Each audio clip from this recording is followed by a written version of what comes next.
Laila, me yake faruwa? Na ga jaka a hannunki gashi kuma kin fito kina yin kuka. Dalla gafara malama. Duk abin da ya same ni, duk abin da ya faru da ni, baki kika ja mu ba da gurguwar shawarar taki. Gurguwar shawara? Laila ni nake baki gurguwar shawara? Ni? Kwarai gurguwar shawara ma.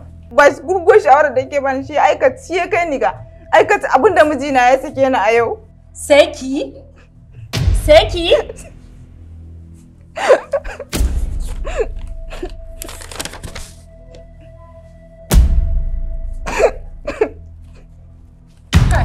Wallahi Laila kin bani mamaki.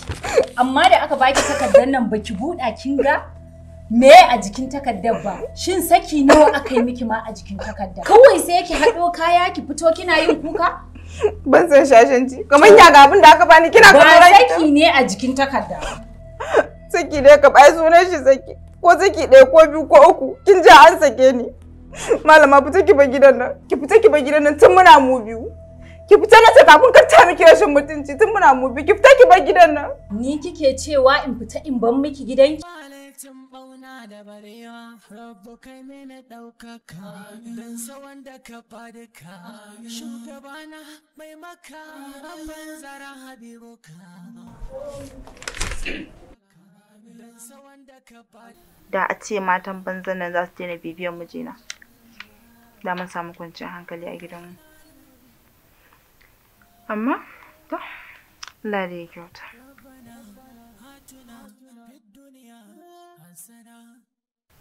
Ke kawata lafiya?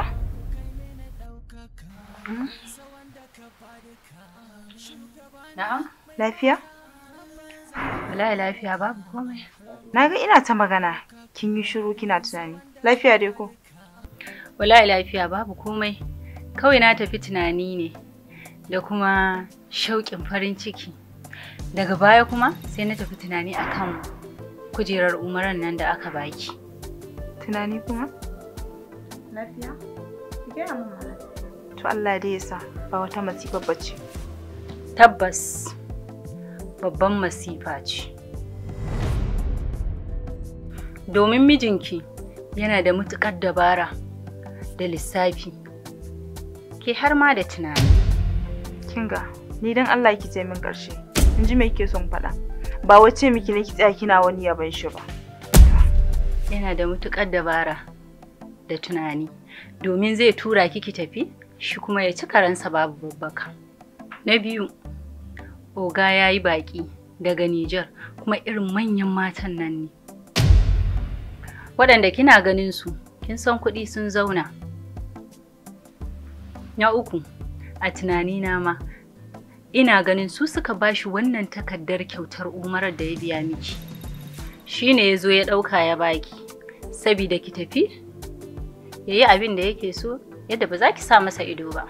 In ya isa Allah ya tsine min, babu inda zan je ina nan.